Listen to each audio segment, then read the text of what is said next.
Nandito po ngayon ang ating mga masisipag na staff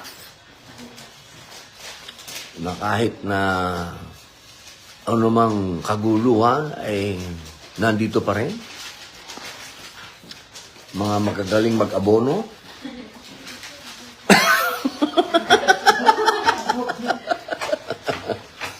Sila po ay naghahanda para sa amin pong isasagawa na hindi naman po ito bago dahil madalas na po ito ginagawa ng aming opisina. Parang ano na po ito, normal na. Ito po ay kagawayan na. Si Ma'am Tin, di ba? Ano ba yan? Paano ba yan? 3,000 sa? Natatanda at PWD, sir. Then sa meron din tayo ng 2,000. Ayun, yun po yan. So yung normal namin ginagawa. Kapag yan po ay merong mga ganitong sakuna na tayo po ay nakikiramay sa mga kababayan natin, medyo mahigpit lang po ang sitron ngayon. Dati po makapal na makapal yan. Ngayon po ay pinipilit po natin makatulong. Milan namatay? So ngayon, sir, parang nasa 31 31. na? Pero mas tataas kayo, sir, kasi yung iba hindi pa pinaka. Allahu Akbar. So, 31 na pala yung namatay, men. 19 na yung huli kong alam. 19 na pala. 31 na daw. Dati nagbibigay tayo 10,000 ba pag namatayan, ano? Yung ginawa natin, sir, sa Cebu. Oo, 10,000 binibigay natin. So, kung 31, Pero i-verify ko, sir, yung number kasi baka tumaas pa, no? Oo. Yan po. Ganyan po kasi sipag ang ating mga staff. Ayun po si Kuya Romel. Ayun po. Meng, bumati ka naman daw. Assalamualaikum. Magandang araw po sa inyo lahat at ang aming pakikiramay po sa mga pamilya na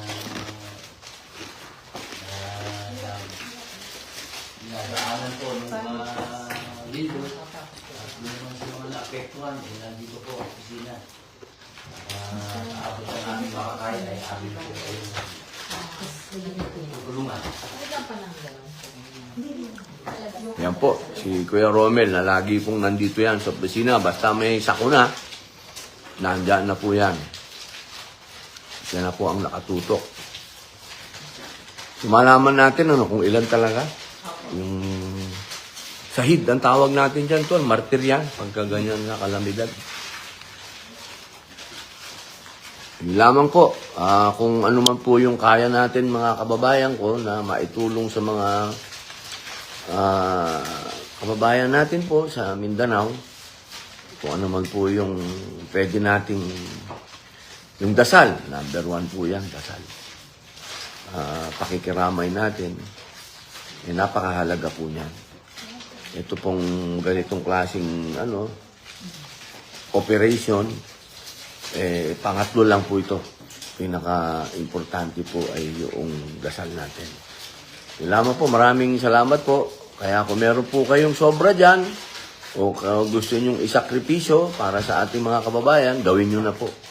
Ito po yung pagkakataon na makapagbayad din po tayo ng ating mga kasalanan na pamamagitan ng pagtulong.